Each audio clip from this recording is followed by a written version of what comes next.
Halo Kinasi, balik lagi ke Today's Insight with Wilas Asih. Hari ini kedatangan tamu yang gak kalah spesial dengan tamu-tamu yang sebelumnya, yaitu salah satu psikolog klinis dari Wilas Asih. Ada Mbak Vera di sini. Halo Mbak Vera. Halo, Kinasi dan Mbak Lala, selamat malam. Selamat malam Kinasi dan Mbak Vera. Gimana kabarnya Mbak Vera? Baik, Mbak Lala sehat. Sehat ya? Ini di sana lagi hujan ya Mm-mm. Mbak ya? Hujan di Jakarta, hujan Jakarta Pusat. Sekarang begitu, jadi kalau siang tuh panasnya panas banget sampai menyengat, terus sore ke malamnya hujan gede. Nah, sama banget Mbak. Di Semarang juga kayak gitu. Jadi siangnya panas banget, terus Mm, malamnya atau sorenya ya biasanya ya. Sorenya mm, bakal mm, hujan mm. gitu ya, Mbak Vera ya. Oke, iya iya sama. Nah, semoga kita tetap sehat-sehat ya, Mbak Vera ya. Amin, ya. Nah, kira sih mungkin ada yang belum begitu familiar gitu ya dengan Mbak Vera. Karena Mbak Vera emang baru di Ulas Asih. Mungkin bulan apa ya Mbak? Agustus kalau nggak salah ya. Iya, kayaknya baru 2 bulan ya, sebulan 2 bulan Ya. ya. Ah, I see, betul. Boleh nggak Mbak Vera kenalin dikit nih terkait Mbak Vera dan biasanya spesialisasinya di kasus-kasus apa nih Mbak Vera? Silakan. Oke, perkenalkan kalau nama lengkap Vera Ignatia Prawono, tapi cukup panggil Vera aja, kakak atau mbak, nggak usah panggil dokter gitu ya. Jadi suka kalau misalnya ini klien suka manggil dokter, saya selalu bilang jangan panggil dokter, kami bukan dokter, kami psikolog itu beda. Kalau dokter itu psikiater gitu ya, S1 kedokteran ngambil spesialis kesehatan jiwa. Kalau kami nih S1 psikologi, kemudian kami ngambil profesi psikolog gitu, makanya panggilnya kakak aja atau mbak aja, atau kalau misalnya merasa kayak saya lebih muda panggil nama pun nggak masalah gitu. Peminatan saya itu psikologi klinis dewasa, jadi saya satunya psikologi, kemudian saya ambil S2-nya itu magister profesi klinis dewasa. Jadi psikologi itu macam-macam teman-teman, ada yang mungkin udah tahu juga ya, ada ke industri organisasi seperti yang berprofesi sebagai HR di perusahaan, terus ada yang di sekolahan gitu ya, psikologi pendidikan, terus ada juga yang di settingnya rumah sakit yang lebih klinis gitu, itu psikologi klinis. Klinis pun terbagi lagi, ada klinis anak, ada klinis dewasa gitu. Jadi lebih spesifik, kalau saya spesifiknya ke dewasa. Jadi berdasarkan definisi usianya, dewasa itu dimulai dari usia 20 tahun sampai ke atas gitu ya. Pokoknya mulai dari 20 tahun. Kalau di bawah 20 tahun tuh masih masuknya anak dan remaja. Seperti itu. Kemudian kalau untuk kasus-kasus yang biasa saya tangani, biasanya konseling-konseling itu kebanyakan ranahnya di industri organisasi karena saya lama di sana, pengalaman kerjanya kurang lebih 10 tahun. Jadi banyak teman-teman kinasi yang uh, permasalahan keluhan awalnya itu muncul dari lingkungan kerja. Kebanyakan sekarang burnout keluhannya, gitu ya, burnout, kemudian ya stres kerja, stres dengan pasangan kalau yang masalah personal gitu ya, hubungan dengan pasangan, kemudian value diri, Hmm. pencarian jati diri, midlife crisis kayak gitu. Seperti itu sih kurang lebih yang biasanya teman-teman kinas yang saya handle konselingnya, Mbak Lala. Nah, I see. Berarti meskipun klinis tapi juga di ranah industri organisasi ya, Mbak Vera ya. Ya, ya, Karena bisa dibilang di ranah kerjaan pun kita juga rentan stres, rentan burnout gitu kan Mbak Vera. pasti, pasti. Oke, so kalau Kinasi ngerasa butuh konseling, terutama mungkin dikaitannya dengan karir, dengan pekerjaan, atau dengan relasi atau quarter life crisis bisa banget nih bareng Mbak Vera ya. Ya, silakan. Oke, sih Mbak Vera. Tapi hari ini kita nggak ngebahas tentang pekerjaan atau karir gitu kan. Jadi Enggak. silakan teman-teman kalau mau tahu lebih lanjut tentang karir atau kerjaan bisa langsung konseling one on one sama Mbak Vera. Hari ini kita mau bahas yang lebih luas gitu mungkin ya Mbak Vera ya. Yang lebih luas kaitannya dengan diri kita sendiri gitu. Nah mungkin kita sih sering banget nih dengar kalau bahagia tuh ya dari diri sendiri gitu. Atau jangan depend sama orang lain, jangan bergantung sama orang lain. Tapi nggak bohong juga nggak sih Mbak, kadang tuh kita butuh approval dari orang lain, butuh pingin tahu orang-orang tuh atau sosial tuh lagi rame ngebahas apa, atau yang lagi disukai itu apa, kayak gitu kan. Ya, ya. Ya, untunglah kalau misalnya apa yang disukai sosial tuh sama dengan apa yang kita sukai gitu. Jadi kayak selaras gitu. Nah, tapi Betul. masalahnya kalau nggak selaras nih gimana? Jadi apa yang disukai sosial ternyata kita tuh nggak suka atau kita nggak klik kayak gitu nggak sih Mbak Vera? Nah, kalau Ya. menurut Mbak Vera fenomena kayak gini tuh sering terjadi nggak sih? Oh, sering banget, apalagi sejak sosial media yang mulai membuming gitu ya, apalagi di 2 tahun terakhir sejak pandemi yang orang sangat terpapar gitu ya, aktivitas di rumah, jadi kebanyakan online, terpapar sosial media, terus mulai muncul aplikasi-aplikasi, eh, nyebut brand nggak apa-apa nih Mbak ya, ya kayak di TikTok, di Instagram itu kan semua sekarang punya apa segmen video singkat gitu ya, kayak Instagram punya Reels, YouTube pun bahkan punya Shorts gitu. Jadi bahkan Shopee pun maksudnya yang Ya, e-commerce pun itu punya video gitu yang isinya benar. konten-konten kehidupan pribadi kadang-kadang yang di-share di situ gitu. Konten kehidupan pribadi otomatis ada nilai-nilai pribadi orang yang mengupload itu atau memposting itu. Nah, kalau itu viral, itu meledak, itu kan orang-orang akan jadi sorotan gitu ya, akan jadi tren. Apakah memang nilai pribadi orang ini bisa diikutin atau enggak gitu. Kita akan mulai membuat judgement sendiri biasanya di situ. Nah, kalau diomongin sekarang fenomena yang paling ini apa ya? Lagi hits apa ya Mbak Lala ya?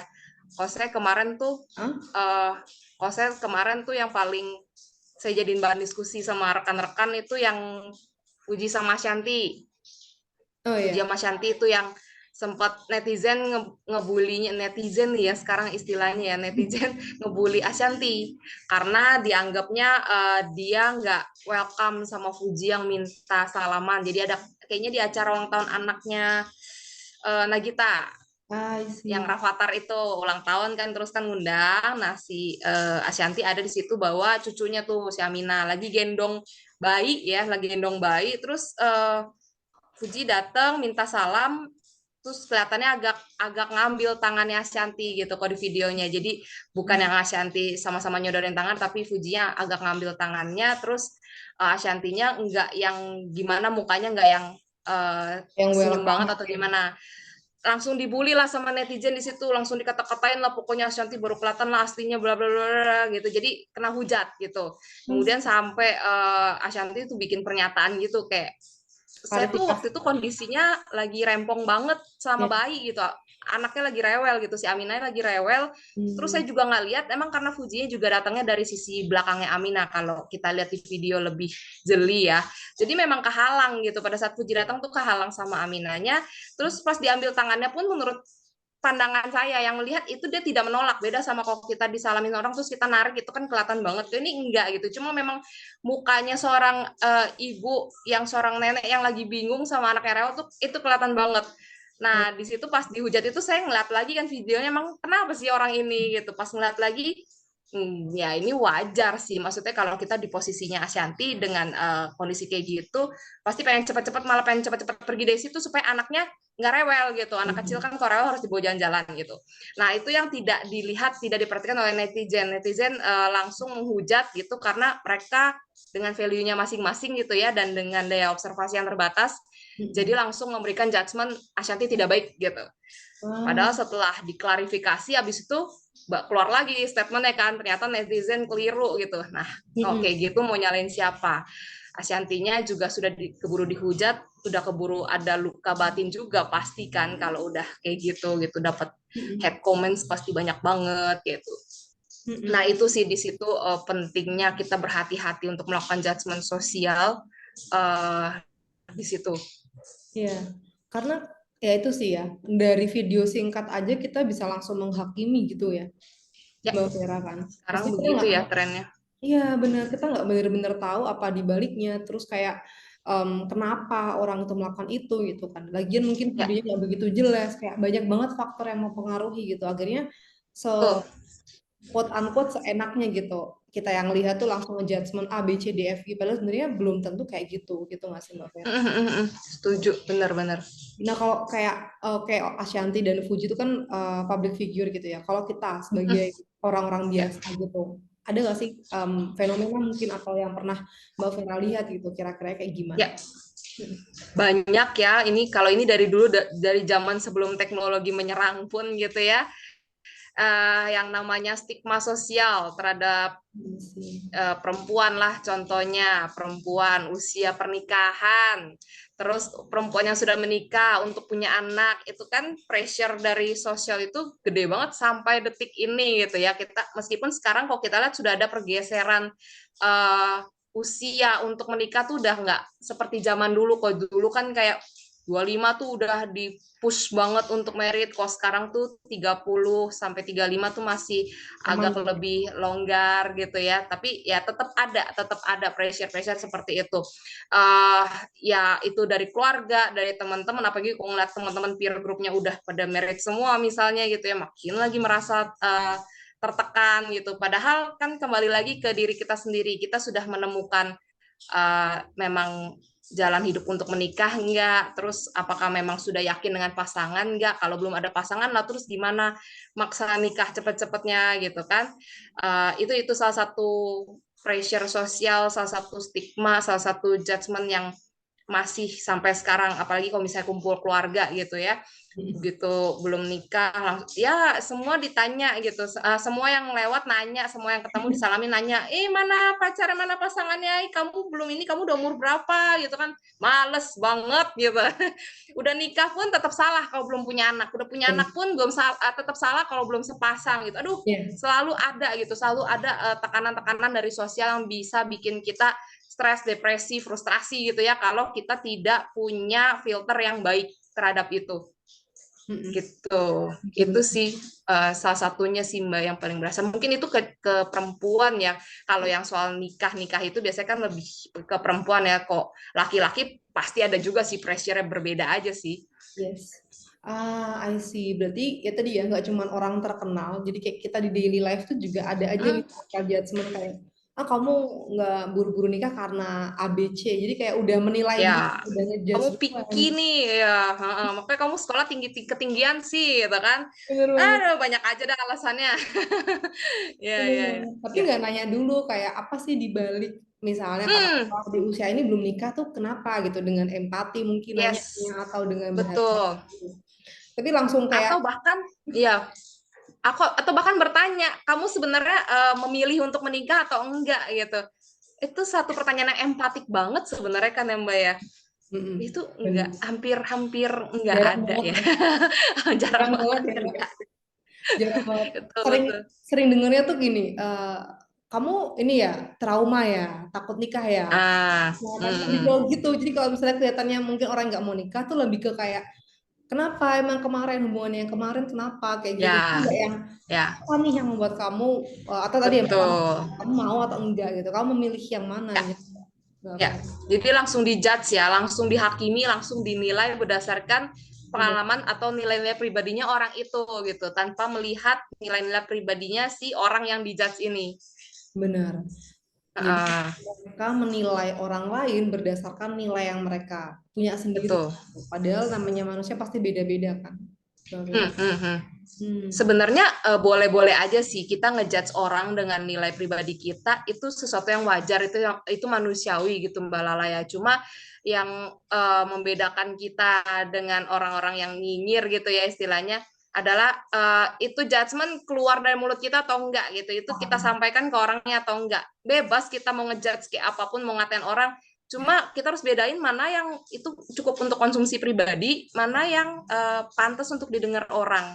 Nah, itu yang sekarang juga bermasalah filternya gitu, mana yang harus ditutup sendiri untuk kalangan pribadi, mana yang boleh disebarluaskan gitu. Sekarang kayaknya semua disebarluaskan gitu kan. Ya, bener-bener Mbak. Kadang kalau tadi kan kalau Mbak Vera nyebut medsos kayak TikTok atau YouTube atau ya beberapa medsos. Karena kalau aku tuh cukup aktif di Twitter, Mbak Vera. Ya. Nah, baru Oh, aku oke. kepikiran gitu. Kemarin tuh ceritanya ada orang yang nge-tweet tentang um, lebih ke agak belok sih tentang feminis gitu kan.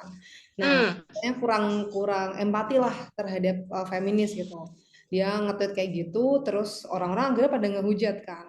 Nah, terus ada yang bilang gini, harusnya lu bisa bedain mana yang kayak komen yang di tongkrongan aja atau komen yang Hmm. perlu disebarluaskan tadi. Karena satu sisi kita nggak bisa bohong kalau semua orang berhak punya nilainya mereka sendiri-sendiri nggak sih?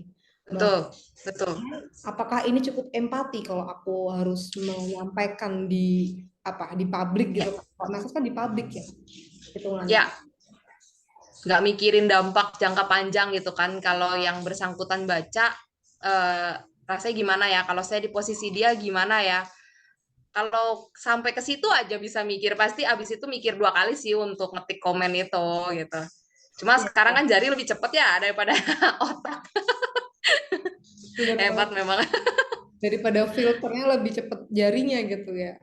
Untuk Betul, betul, betul. Ya, oke, I see. itu sih Mbak Lala. Jadi gimana nih Mbak dampaknya ke kalau tadi ya kalau yang Ashanti meskipun mungkin Ashanti Mm-mm. dengan eksplisit bilang bahwa mungkin dia terluka atau apa tapi kita bisa sangat berasumsi gitu bahwa dengan penghakiman seperti ini mungkin aja ada rasa nggak nyaman nih sama Ashanti gitu kan. Tapi kalau misalnya secara psikologis nih dengan adanya social judgment apa sih yang bisa dirasakan atau dialami oleh seseorang? Ya, kalau orang yang dituju sendiri gitu ya, orang yang mendapat head comments itu atau mendapat judgement itu udah pasti efeknya secara langsung gitu ya Mbak ya.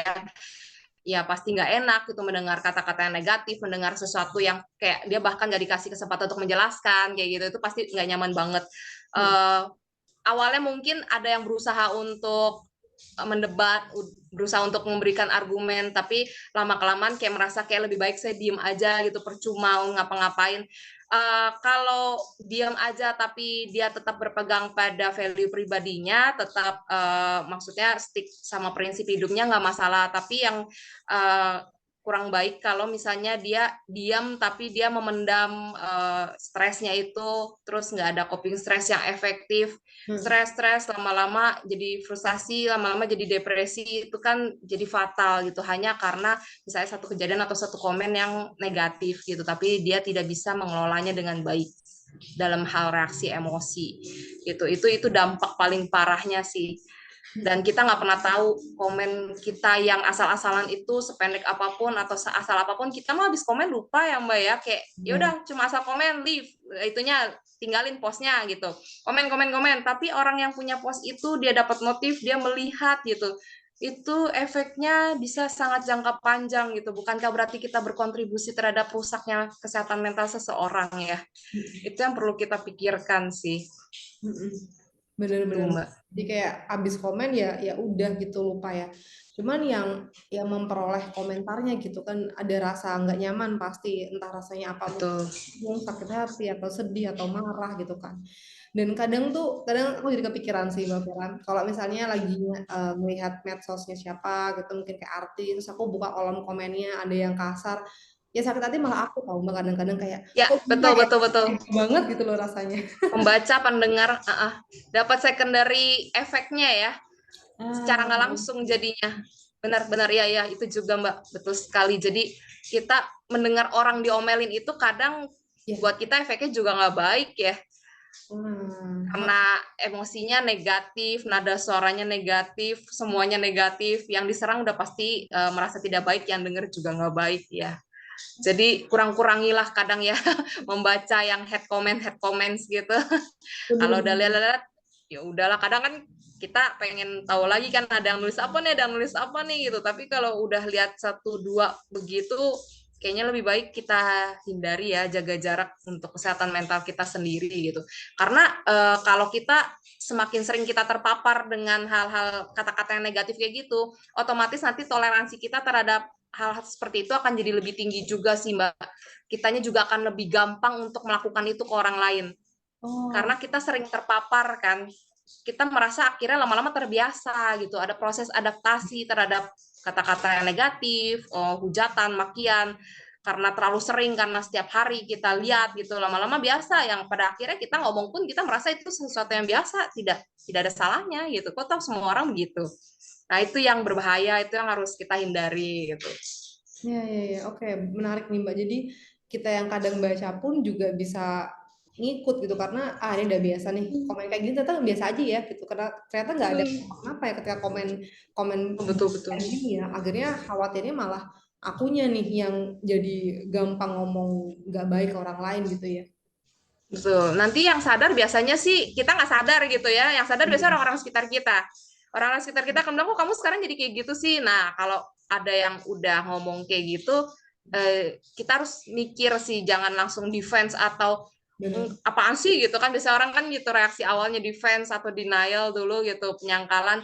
Tapi itu berarti udah alarm buat kita. Berarti ada sesuatu yang kenapa nih gue jangan-jangan gue keracunan medsos terlalu ini nih gitu kan, gue terlalu banyak berurusan atau terpapar sama head comments itu, terus sekarang cara ngomong gue jadi keikut gitu. Nah, itu yang kita harus aware banget, harus peka.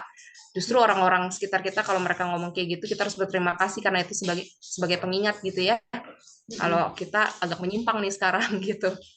Oh, I see. Padahal kalau di medsos itu kan apa ya istilahnya algoritmanya ngikutin apa yang kita lagi suka ya, Mbak. Kayak misalnya Iya benar. satu contohnya kemarin kayak di TikTok lagi rame tentang ada artis yang katanya berselingkuh gitu kan. Terus Ah ya, pada ngehujat, rame banget. ya bener, pada ngehujat si pihak laki-lakinya gitu kan katakanlah. Terus karena mungkin ada satu video yang aku lihat agak lebih lama, jadinya TikTok tuh ngasih terus Oh video-video iya kayak benar. gitu. FYP-nya ya, munculnya itu semua ya. Bener gitu kan. Jadi kayak semakin semakin benci gitu, semakin kesel gitu kan sama si orang ini padahal sebenarnya katakanlah kok bisa kesel sih orang dia nggak ngelukain aku gitu. Tapi karena tadi ya Ya, ya, teradaptasi gitu dengan ya. algoritma medsos gitu. Betul, betul. Ya, ya itu di situ. Kalau kita tidak punya apa ya kepekaan yang kuat terhadap apa yang kita rasakan gitu kan, kita berubah, kita apa itu kalau kita nggak peka ya bisa ke bawah arus gitu pada akhirnya. Makanya memang memang sulit sih untuk tetap selalu peka Hmm. terhadap diri sendiri itu. Makanya penting juga kita untuk tetap menjalin relasi sama teman-teman, sama keluarga karena mereka kadang yang akan mengingatkan kita sih. Kita Ya. kadang nggak sadar ikut-ikutan doang gitu. Ya ya benar yang selingkuh itu kadang kita ngelihat berulang-ulang atau lama di satu video itu karena kita mau menganalisa ya atau mencari Oh. kenapa gitu kan. Habis itu malah muncul semua di FYP kita. Jadi Bener banget. ganggu. Iya, Iya bener iya. banget, Mbak. Maunya cuma satu aja cukup gitu ya, tapi ternyata ya namanya medsos emang dia diciptakan agar kita jadi ngikutin terus gitu kan. Iya Dikasih iya iya. terus gitu sama dia. Oke, Iya iya. berarti social judgment tuh bisa bisa apapun, macam-macam bentuknya, apalagi sekarang zamannya medsos banget ya, Mbak Vera. Nggak harus kumpul keluarga terus di komen. Kadang ya udah Mm-mm, mm-mm. bisa aja nih orang bersikap yang nggak baik atau tadi sih mungkin lebih ke memaksakan nilai pribadinya ke orang Betul lain gitu. betul. Betul. Itu yang nggak enak Ya banget. itu sih. Memaksakan nilai pribadi itu Hmm. namanya maksa itu udah nggak sehat sebenarnya konteksnya Mbak ya. Betul. Kalau cuma memberitahu, menunjukkan kita punya nilai pribadi ini, it's okay, tapi lihat konteksnya juga kali ya. Kalau emang nggak pada tempatnya untuk ngasih tahu, ya udah diam aja kenapa gitu kan. Nggak ada yang mau tahu juga kamu mikirin apa, kecuali kamu ditanya gitu kan. Kalau kamu nggak ditanya nggak usah ngomong. Nah itu yang kalau sekarang pergeseran budayanya berasa sih. Kayak ditanya nggak ditanya ngomong aja dulu gitu kan. Benar. Ya, kadang ada yang kayak oh sekedar mengingatkan gitu. Padahal Ya, ya nah, enggak gitu, nggak mau gitu. ya benar. Cuma termasuk aku jadi ingetnya mungkin jadi malah ngomongin fenomena artis ya, tapi cukup relate sih. Kayak ada juga beberapa waktu terakhir tuh ada seorang artis perempuan yang dia Hmm? menyampaikan kalau dia memutuskan untuk nggak mau punya anak gitu. Satu sisi itu cukup berbeda mungkin ya. Kalau dilihat oleh Health free. ya ibu-ibu atau masyarakat yang mungkin Ya. usianya lebih ke atas gitu. Mungkin kalau di generasi kita kayak lebih familiar dengan fenomena itu, tapi kalau yang mereka kayak jadi kayak aneh banget. Nah, kok bisa sih orang nggak pengen punya anak misalnya kayak gitu gitu kan. Satu Ya. sisi ya yang menghakimi itulah yang mereka yang akhirnya memaksakan nilai mereka gitu kan ke artis. Betul, betul. Karena tidak bisa memaksakan, akhirnya ngata-ngatain gitu kan. Kalau lo nggak bisa ngikut, berarti lo musuh gue. Itu yang di kepala orang-orang tertentu gitu ya. Jadi dianggapnya musuh. Padahal berbeda tuh bukan berarti musuh gitu kan. Berbeda itu justru bisa saling melengkapi. Dan itu kadang nggak disadari orang. Memang susah sih untuk kita in touch sama orang yang berbeda dari kita gitu Mbak Lala ya. Ya, wajar. Nah, yang penting kalau saya sih selalu kalau berhadapan yang kayak gitu, misalnya ngobrol atau apapun, saya selalu bilang, misalnya saya gitu ya yang dijadikan sasaran, saya selalu bilang prinsip hidup saya sih cuma satu sih, saya melakukan sesuatu yang memang membahagiakan saya tanpa merugikan diri saya dan orang lain. Kalau misalnya gitu kan saya melakukan A, saya akan mikir dulu ini merugikan saya nggak? Saya Hmm. seneng gitu, tapi merugikan saya nggak secara fisik, secara psikis nggak. Oke, checklistnya berarti kan udah centang. Terus merugikan orang nggak? Hmm. Nggak juga. Ya udah go on lakukan aja gitu kan. Kecuali kita menyakiti orang atau menyakiti diri sendiri, nah itu baru ada sesuatu yang nggak benar kan gitu. Benar. Prinsipnya sebenarnya itu sih, mau artis itu child free, rugi nggak sih kita dia child free, bodo amat, Benar. kagak ada urusan gitu kan Mbak. Benar Terhadap dia rugi sendiri ya ya sih. memang dia mau gitu kan.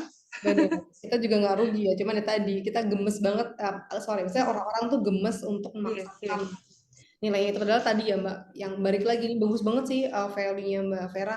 Kalau aku akan melakukan apa yang membuat aku bahagia, ini beresiko nggak atau merugikan aku nggak? Pertama, yang kedua ini merugikan orang-orang sekitarku nggak, menyakiti mereka nggak kayak gitu. Itu bagus sih Mbak. Jadi mungkin kita juga bisa mengaplikasikan gitu. Jadi nggak Ya, cuma diri sendiri yang happy ya Mbak. Maksudnya harapannya betul. juga bisa berbagi kebahagiaan sama orang lain dan tidak merugikan itu sih yang poin pentingnya. Ya, ya, Gitu. ya. Betul, betul. Oke sih. Nah Itu terus bisa dijadikan value umum juga kok, bukan punya saya pribadi, saya juga belajar. Saya juga menyerap itu dari pembelajaran orang-orang gitu kan. Ya memang saya kayak cocok gitu kan, makanya ya udah ambil gitu. benar-benar dari sosial yang ternyata senilai gitu ya sama Mbak Vera berarti ya. Ya, kita kan dapat nilai-nilai pribadi juga dari interaksi kita sama sosial, otomatis yang Mbak ya, yang ada beberapa yang kita ambil, kita buang gitu, yang kita merasa cocok gitu. Benar banget. Nah terus nih Mbak Vera, Hmm. tipsnya kalau misalnya aku sebagai orang yang memperoleh social judgment agar Hmm. aku bisa lebih apa ya, nggak mungkin kalau sakit hati wajar tapi maksudnya gimana secara copingnya gitu.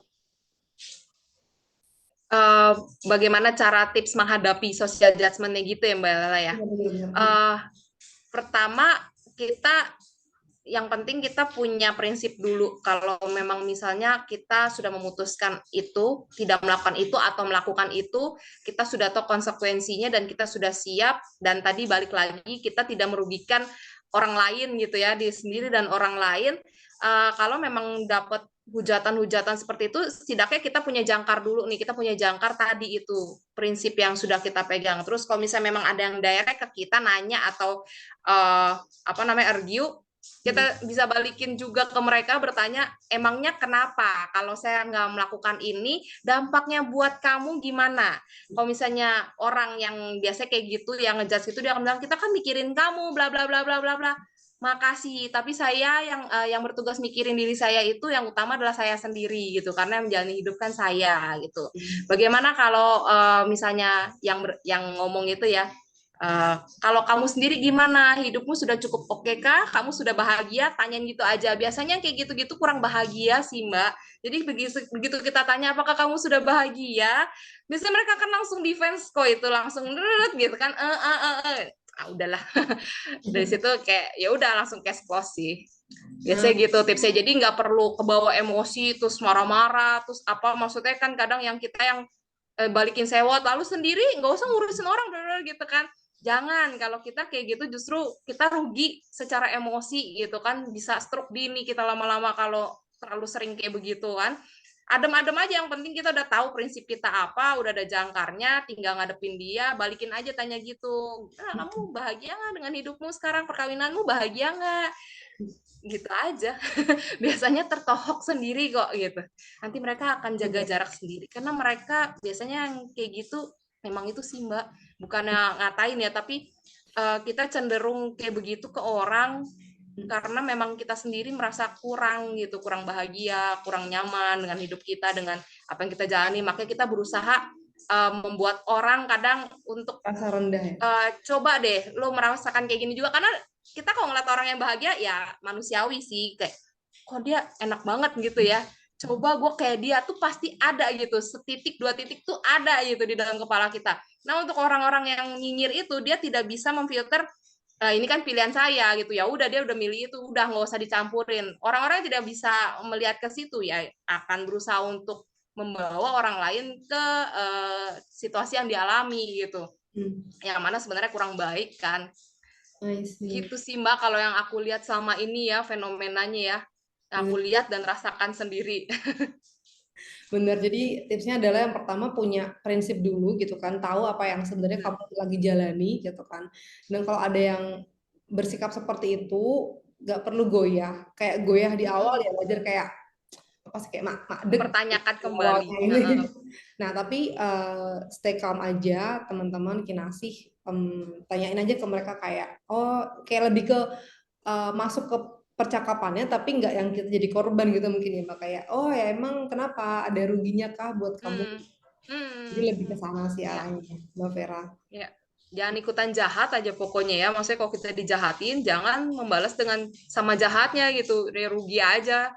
Rugi. Benar-benar bener banget jadi Gitu. kayak kalaupun ngebales ya dengan santai aja gitu kayak seakan-akan Hmm. nothing happen gitu apa yang dia katakan nggak ini kita gitu kan nggak berpengaruh ke kita gitu meskipun ya wajar kalau ntar teman-teman kinasi di belakang kayak Iya, pasti sih. mungkin Atau bahkan ada juga yang caranya kayak begitu dihujat begitu atau disudutkan, dia akan langsung playing victim. Ada juga gitu kan, biar orang kasihan dan selesai gitu. Ada juga ya bebas lah. Cara kita masing-masing lah. Yang penting well-being kita tetap terjaga gitu ya, kesejahteraan kita secara mental tetap oke. Itu sih outputnya dan paling jangan penting jahat sama orang gitu. benar-benar oke baiklah Mbak Vera percaya nggak sih kalau udah setengah jam Iya ternyata ya, nggak nggak berasa. terasa Kan banget. ada gibah-gibahnya juga dikit. Ada ngomongin selebritisnya ya, jadi kayak lebih Iya, seru. ngobrol aja gitu rasanya. Oke, kalau gitu terima kasih banyak Mbak Vera untuk Sama-sama. hari ini seru banget obrolannya dan silakan Kinasih kalau ada yang mau tanyakan tentang social judgment atau ada yang mau share pengalamannya atau ada yang mau rekomen nih tema-tema apa yang bakal kita bawain bareng psikolog klinis lainnya di Ulas Asih. Kayak gitu. Oke, dari aku terima kasih banyak dan terima kasih Mbak Vera. Sampai jumpa dan kesempatan. Sama. Terima kasih Mbak Lala dan teman-teman Kinasi. Selamat malam. Um,